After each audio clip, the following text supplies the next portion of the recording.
Good morning and welcome to Gospel Bytes, where we take a bite at the gospel for the day. Today is Saturday, June 7th. A reading from the Holy Gospel according to John. Glory to you, O Lord. This is taken from John chapter 21, verses 20 to 25.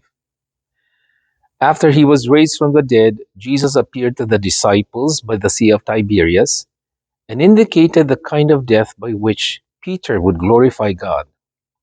Peter turned and saw the disciple whom Jesus loved following them. He was the one who had reclined next to Jesus at the supper and had said, "Lord, who is it that is going to betray you?" When Peter saw him, he said to Jesus, "Lord, what about him?"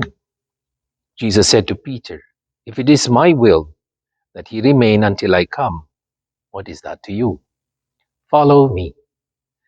So the rumor spread in the community that this disciple would not die.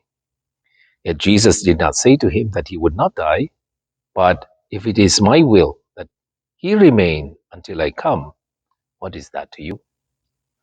This is the disciple who is testifying to these things that has written them. And we know that his testimony is true. But there are also many other things that Jesus did.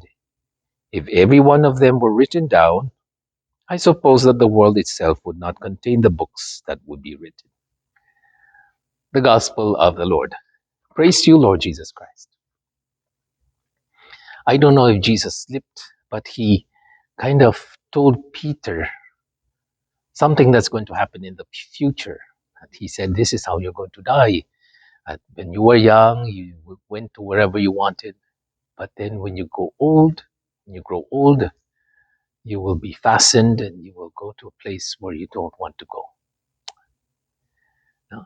And this seems to be a preoccupation or a concern of many. We always want to know the future. I think when we know a bit of the future, we think we have control over it. We can change it. Now, that's why Peter even went further. He said, "Okay, Lord, so who's going to betray you? Lord, what about John, the beloved? What's going to happen to him? Tell me. No, I'd like to know beforehand." So we have this idea that we have control over things. But I think there is this uh, wisdom that we don't know the future. Imagine if you're going to watch a ball game, you know already who's going to win, or you're going to buy a winning lottery ticket, you know the number that's going to win. Yeah?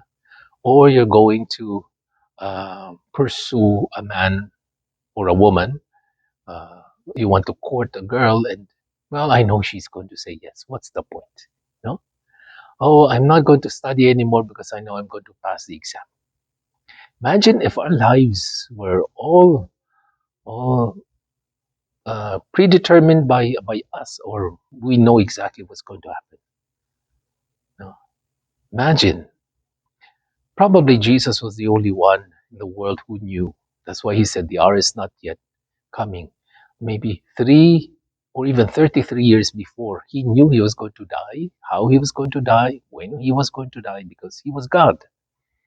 Let's imagine the stress of growing up, the stress of all those 3 years that he was going to spend his last 3 years, because after that he's going to be tortured and killed.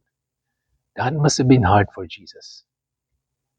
We don't know. Maybe but that was for Jesus. But God knew it was going to be a miserable life to know every step if we knew what is going to happen. Rather, faith calls us to trust in God, who alone knows the future, who holds the future. No? So don't go to these mediums or these consult tarot cards, or I don't know what cards you can consult, but no, don't. Let God be the only uh, the, the one who determines our future. That's faith. You say, I don't know what's going to happen to me, but I trust God. No? Then you can sleep at night. You can be at peace, knowing that someone is taking care of you. Sometimes if you know a little bit of the future and you realize there's nothing I can do about it, That's when we panic, we get frustrated. What's the point of knowing the future when I cannot do anything about it? So instead of trying, trust, trust the Lord, who alone can do something about our future because He determines it. Put your trust and your faith in Him. He loves you, He'll take care of you. I'm Father Jairus and Brana for another edition of Gospel Bites. God bless you. Have a nice day.